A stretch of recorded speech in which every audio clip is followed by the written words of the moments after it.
social anxiety disorder and glossophobia, the fear of social situations and public speaking. These phobias can significantly impact day-to-day life. In fact, social phobias are so dangerous, they can cause people to develop drinking and drug habits, eating disorders, and more, as a form of self-medication. The potential humiliation, embarrassment, and all too real grief caused by entering various social situations and speaking in front of people more commonly causes blushing, sweating, nausea, stammering, and panic attacks, and it's very difficult to overcome. According to most studies, people's number one fear is public speaking. Number two is death. Death is number two. Now this means to the average person, if you have to go to a funeral, you're better off in the casket than doing the eulogy. Number 7, thanatophobia and necrophobia, the fear of death and dead things.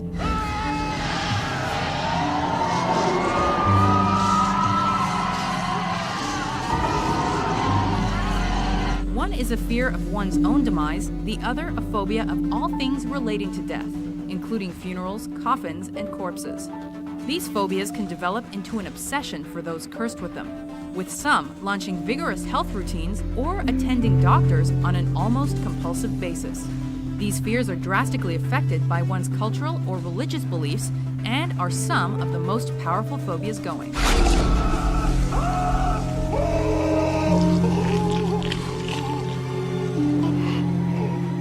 Number 6.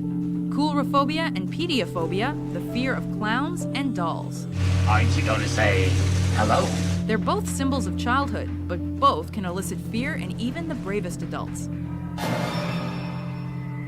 Let's have fun! The basis of both fears likely lies in the uncanny valley effect, where an object closely resembles a human but not exactly, to the point where it becomes creepy. Can't sleep. Clown will eat me. Researchers suggest the phobia of clowns is a relatively new phenomenon, but it is widespread. And for that, we can thank Stephen King. You all taste so much better when you're afraid. Hurry, Bev, kill it! Number 5, acrophobia, the fear of heights. You'll never convince these folks to go bungee jumping, skydiving, or even on a Ferris wheel. But it's one of the most natural fears you can have. Not a big fan of heights. Tests show that even babies have an innate fear of heights. Not everyone's anxiety towards heights reaches the level of a phobia. You'll know you're an acrophobe if you have panic attacks or go out of your way to avoid high places.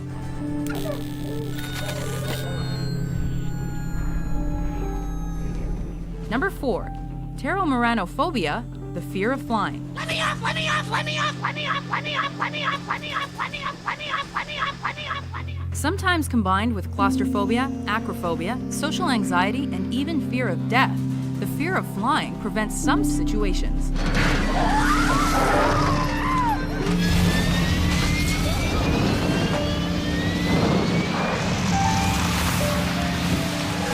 Number 3, mysophobia, the fear of germs.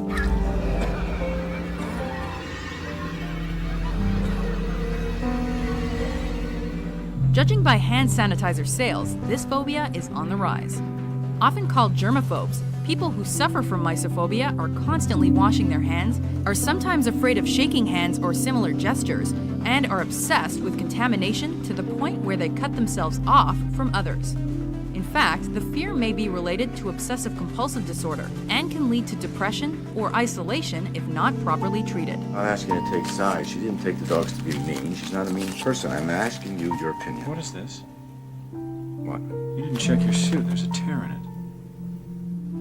Number 2, agoraphobia and claustrophobia, the fear of open and closed spaces. Not only is agoraphobia a fear of open spaces, it's also a fear of crowded areas or anywhere one might have trouble escaping.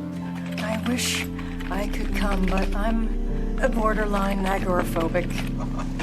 Borderline. Is that what you're calling it? And it can get so bad, severe agoraphobes hold themselves up in their homes, as that's their only safe place.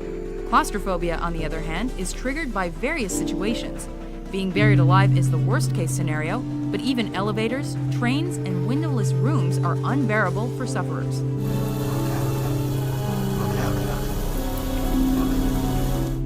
unveil our number one pick, here are a few honorable mentions.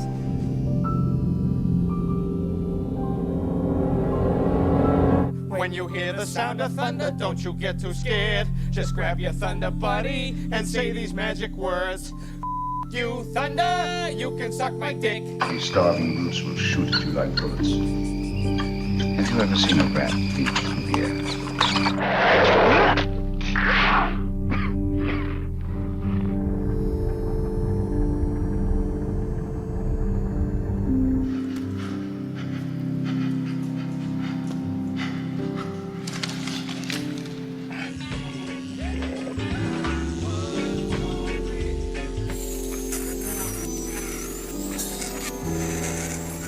Number 1.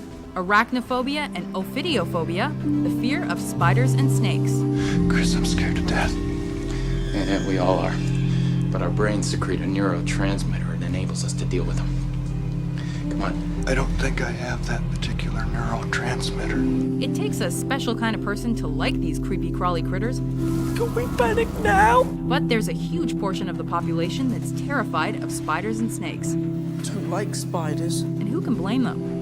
While more women than men claim to be arachnophobic, both irrational fears likely stem from evolution or personal experience. So what happens to people cursed with these fears? Even photographs can trigger anxiety attacks, screaming, fainting, and more.